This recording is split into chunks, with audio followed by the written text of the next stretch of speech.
Good morning. My name is Dr. Kenny Ayoade. I'm so happy to be here again. So we started a talk on self-esteem, low self-esteem to be precise, some days back, and we talked about what low self-esteem is all about, causes of low self-esteem. We also talked about some symptoms of low self-esteem. So today I'm going to be talking about how we can get away or get free or overcome the low self-esteem. I like to call it the stinking thinking. And many of us are actually in that place where we have very poor opinion about ourselves. We have very low thinking about ourselves. And so we would be talking about that today. And I hope that this would minister to somebody out there. And this will help a teenager or a young person out there. So let's go.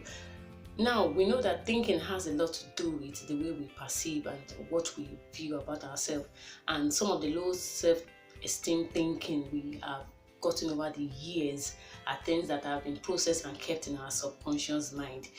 Your subconscious mind, like I said, is a place, is that part of your mind that stores information.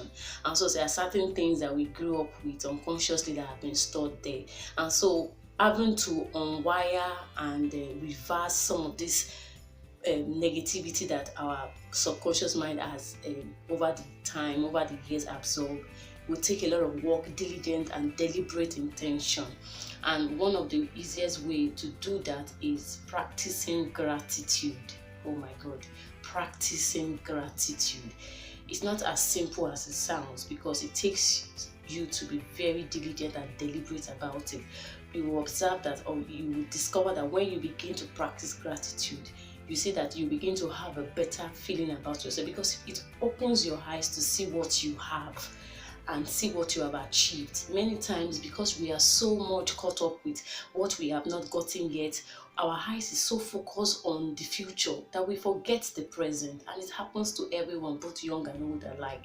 You are not happy with what you have because you are tempted, or you are under constant pressure to compare yourself with another person, because after all, that is what your life has been all about. You've been compared with so many things, so many people as you grew up. So as you become an adult, or as you grow into an adult, it becomes part of your lifestyle, your part of your personality to always look at other people to determine your own success, to determine how good you are doing. There's nothing wrong in emulating good virtues, seeing somebody inspiring you and being a role model, but the point where, but the time where you begin to use such people to determine if you are succeeding or not, as a yardstick to determine if you are doing something great or not, then that's where the imbalance is there, comes in.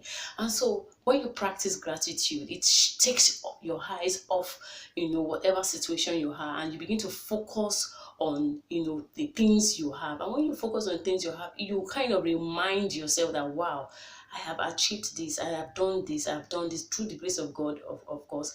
And it means that if I could do this, it means that I can do all that thing. So that's what it does to your mind. It releases that feeling of gratitude. And the feeling of gratitude is very therapeutic. It just makes you, grateful for where you are. And mind you, you don't have to wait to be grateful for one big thing. It has to start from something very little, something very small. I tell my teenagers, those who love to complain about their parents, love to complain about the situation of the country and so many things, I tell them, you know what, it's overwhelming, agreed, but you can choose to you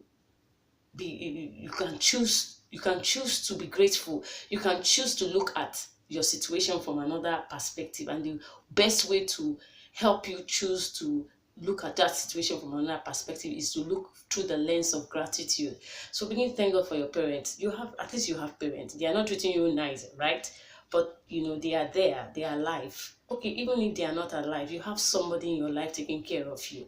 Even if you don't have anybody in your life taking care of you, you are still alive. It means that God has really helped you. You are strong enough to take care of yourself. So there's always something to thank God for.